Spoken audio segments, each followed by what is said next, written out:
সবাইকে শুভ সকাল। আজকে আমরা যে ওয়াটার ফিল্টারটা করতে এসেছি এটা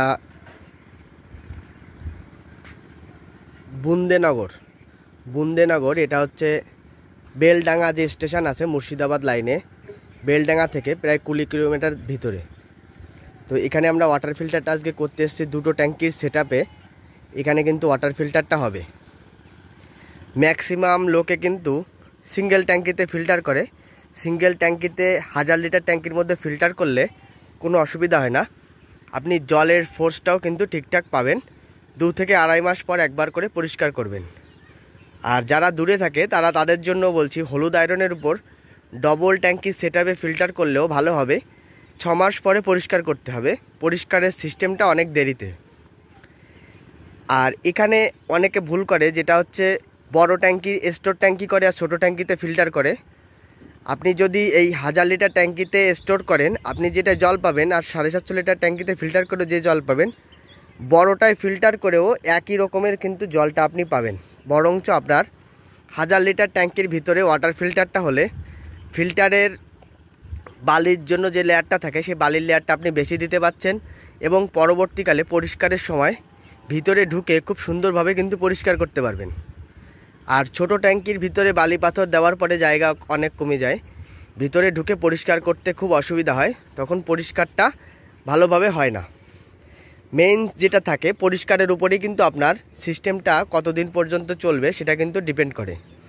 তো এখানে যে সেটআপটা করা রয়েছে দেখুন, দোতলা বাড়িতে আপ এবং ডাউনে ওয়াটার ট্যাঙ্কির যে সিস্টেমটা থাকে সেটা কিন্তু করতে হবে। একটা উঁচুতে থাকবে এবং একটা কিন্তু নিচুতে থাকবে।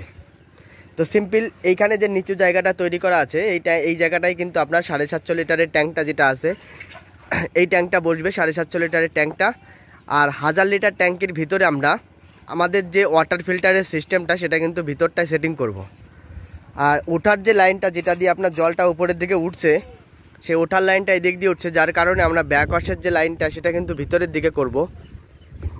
আর যে ফিল্টারটা সেটিং করব আমরা ভিতরটায়, সেটা কিন্তু ক্রসটির সাহায্যে 4 মুখো করে এবং একদিকে কিন্তু আমরা ফিল্টারের যে ব্যাক ওয়াশের লাইনটা সেটা যুক্ত করে দেব।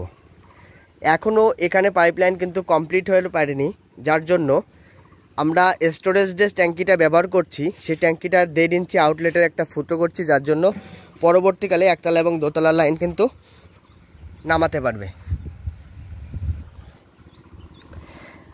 750 লিটার যে সানপ্লাস্টের ট্যাঙ্কিটা রয়েছে এই ট্যাঙ্কিগুলো কিন্তু খুবই ভালো। এগুলো কিন্তু এর উপরে 3-4 জন উঠলেও কিন্তু কোনোরকমভাবে ট্যাঙ্ক আপনার দুমড়াবে না।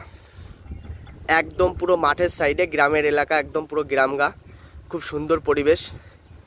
যখন আসছিলাম মাঠের ভিতর দিয়ে, কোনো জায়গায় কোনো বাড়িঘর নেই, শুধু রাস্তা, মাঠের একদম ভিতর দিয়ে রাস্তা চলে গেছে, খুব সুন্দর জায়গা।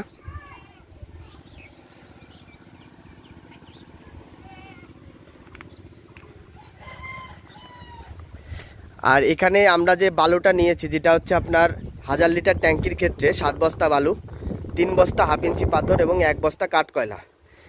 কাঠকয়লাটাও কিন্তু আমাদের বড় বড় দানা করা আছে, সেটা ভেঙে ছোট করতে হবে। পাথরটা পরিষ্কার হয়ে গেছে, বালিটাও কিছু পরিমাণে পরিষ্কার হচ্ছে।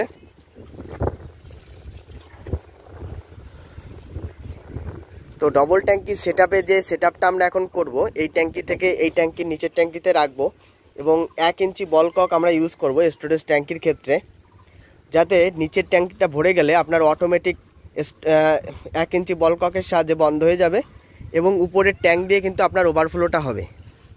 তো যারা এরকম চিন্তা ভাবনা করছেন, যারা ডবল ট্যাঙ্কি সেটআপে ফিল্টারটা করবেন, আপ এবং ডাউনে এরকম সিস্টেমে আপনারা ট্যাঙ্কির সেটআপটা অবশ্যই রাখবেন। তো আমরা ফিল্টারটা এখন করতে থাকি। ভিতরটায় যে আমরা ইনলেটের সঙ্গে আউটলেটের যে কানেকশনটা করি, যেটা সবসময় বলি আমি, কিন্তু ব্যাক ওয়াশের যে লাইনটা থাকে,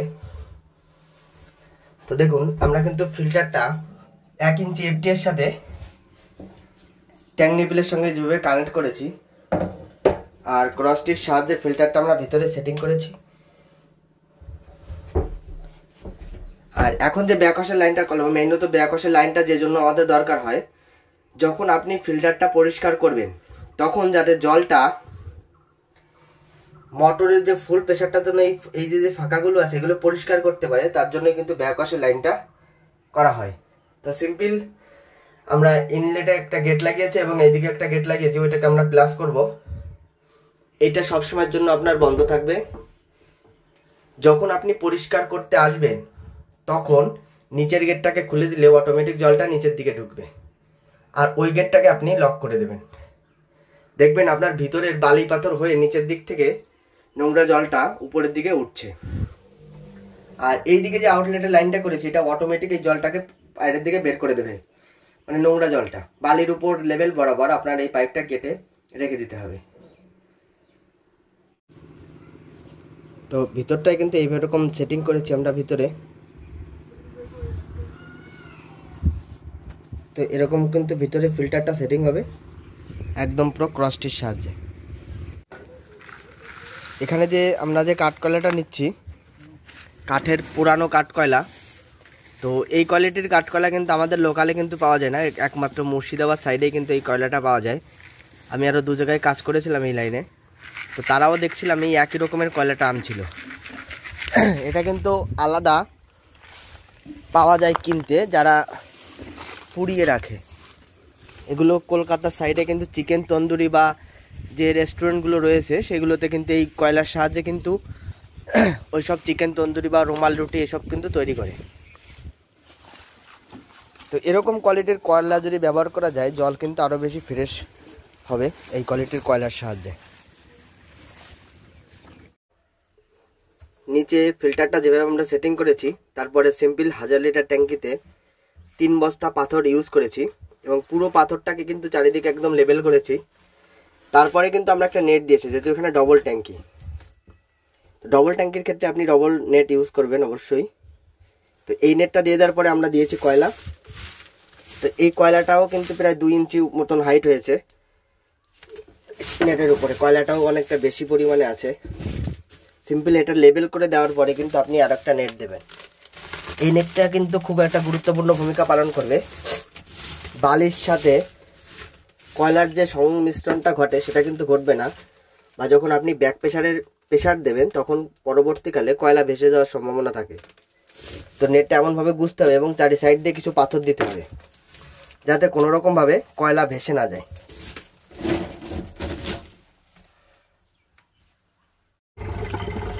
ভিতরে আমরা বালিটা দিয়ে দিয়েছি এবং বালিটা দেওয়ার পরে দেখুন বালি লেভেল বরাবর আমরা এই পাইপটা কিন্তু কেটে দিয়েছি। এখন এই বালিটা কিন্তু পরিষ্কার হচ্ছে, ব্যাকওয়াশের লাইন কিন্তু ছাড়া রয়েছে নিচের দিকে। আমরা দেখুন এই ঘরটা লক করছি, দেখুন জলটা উপর দিক দিয়ে পড়ছে।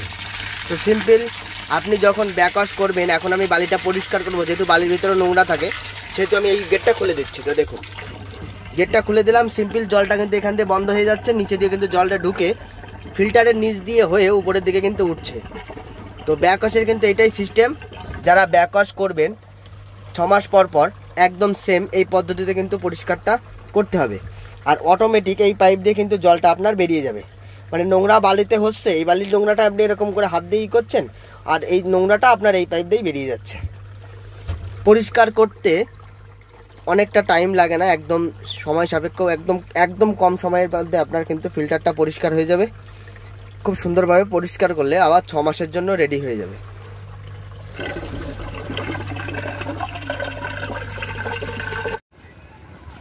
ট্যাঙ্কির যে ফিল্টারেশনের যে কাজটা ছিল টোটাল কাজটা আমরা কমপ্লিট করেছি।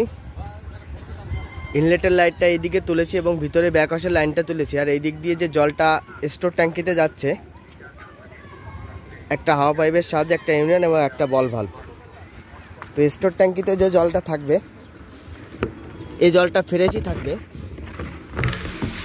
আর বালি পাথর এখনও বসিনি, সবে একদম এক্ষুনি জলটা চালু করলাম, তো তাও কিন্তু পুরো ক্লিয়ারনেস দেখাচ্ছে। যেহেতু মোটরের জল, এটাই কিন্তু পার্থক্য কতটা বোঝা যাবে না, পার্থক্য তখনই বোঝা যাবে যখন জলটা থাকবে কিছুক্ষণ, জলটা ঘোলা হলে কিন্তু বোঝা যাবে যে ফিল্টার হচ্ছে কি হচ্ছে না।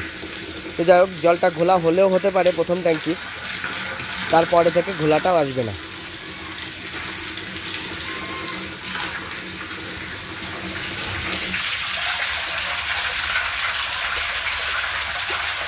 আপনারা অনেক জায়গায় দেখেছেন আমার এরকম পুরো 6 মাস পরেও কিন্তু আমি প্রুফ দেখিয়েছি জলটা কেমন ক্লিয়ারনেস থাকে। তো অবশ্যই হলুদ আয়রন থাকলে জল কিন্তু সম্পূর্ণরূপে ক্লিয়ার হয়ে যাবে, জলে কোনো রকম আয়রন কিন্তু থাকবে না।